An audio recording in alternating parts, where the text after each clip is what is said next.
ফসল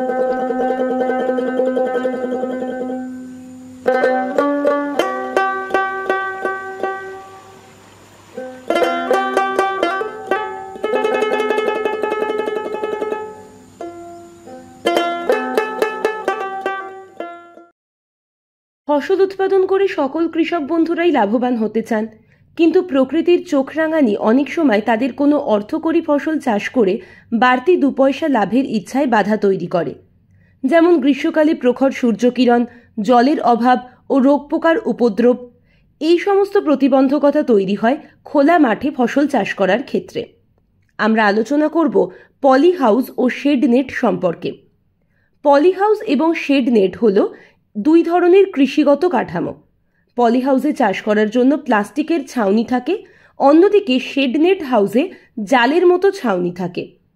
তবে পলি হাউস গড়ে তোলা অনেক খরচ সাপেক্ষ ও আমাদের রাজ্যের বেশিরভাগ কৃষক বন্ধুদের সেই আর্থিক সামর্থ্য নেই। তাই শেড নেট বা ছায়া জাল দিয়ে নির্মিত ঘরে অপেক্ষাকৃত অনেক কম খরচে উচ্চ মূল্য ও গুণমানযুক্ত ফসল উৎপাদন করে অধিক ফলন নিয়ে অতিরিক্ত আয় করা সম্ভব।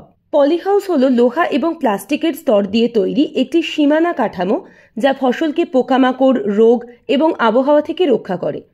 একবার লোহার তৈরি একটি পলি হাউস কাঠামো প্রায় 8 থেকে 10 বছর স্থায়ী হয়, কিন্তু সময়ের সাথে সাথে প্লাস্টিকের স্তরটি নষ্ট হয়ে যায়। এই প্রযুক্তির ব্যবহারে কম জমি থেকে বেশি লাভ পাওয়া যায়। এই কাঠামোতে কৃষকরা খুব কম খরচে দেশি, বিদেশি এবং মৌসুমি ও অফ সিজন ফসল চাষ করতে পারে। ড্রিপ সেচ পদ্ধতি ব্যবহার করা হয়, যা অনেকাংশে জল বাঁচায়। পলি হাউসের গঠন একটি বদ্ধ কাঠামো, যাতে পোকামাকড় প্রবেশের সম্ভাবনা কম থাকে।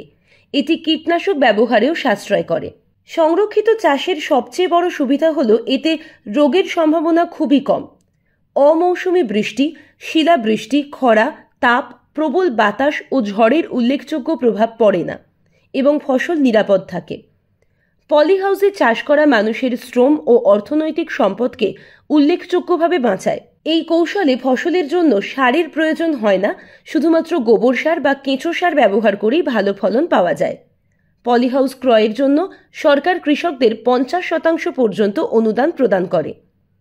শেড নেট হল প্লাস্টিক দ্বারা নির্মিত হালকা নমনীয় চাদর, যা দিয়ে প্রয়োজনীয় জল ও বাতাস প্রবেশ করতে পারে এবং সূর্যের আলো আংশিকভাবে নির্দিষ্ট পরিমাণে আটকায়। এটি বিভিন্ন রঙেরও হতে পারে, যেমন সবুজ, নীল, লাল, সাদা, কালো বা এইসব রঙের মিশ্রণ।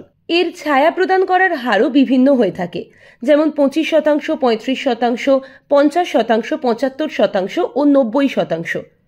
50% শেড নেট শুধুমাত্র 50% সূর্যের আলো প্রবেশ করতে দেবে এবং বাকিটা প্রতিহত করবে।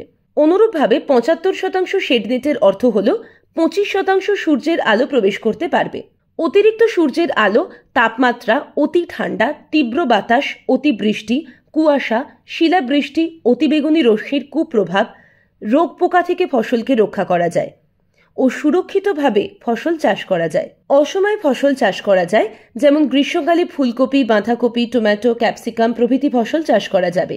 সারা বছর ধরে ধনেপাতা, পালং, মূলো জাতীয় ফসল চাষ করা যাবে। উচ্চ মানের দামি ফুল যেমন অর্কিড, গোলাপ, জারবেরা, এন্থোরিয়াম, কার্নেশন, চন্দ্রমল্লিকা প্রভৃতি ফুল নিশ্চিন্তে চাষ করা যায়। শেড নেট দিয়ে তৈরি পানবরজ খুবই জনপ্রিয়, কারণ এটি অপেক্ষাকৃত দীর্ঘস্থায়ী হয়। পানের ফলন ও মান ভালো হয়।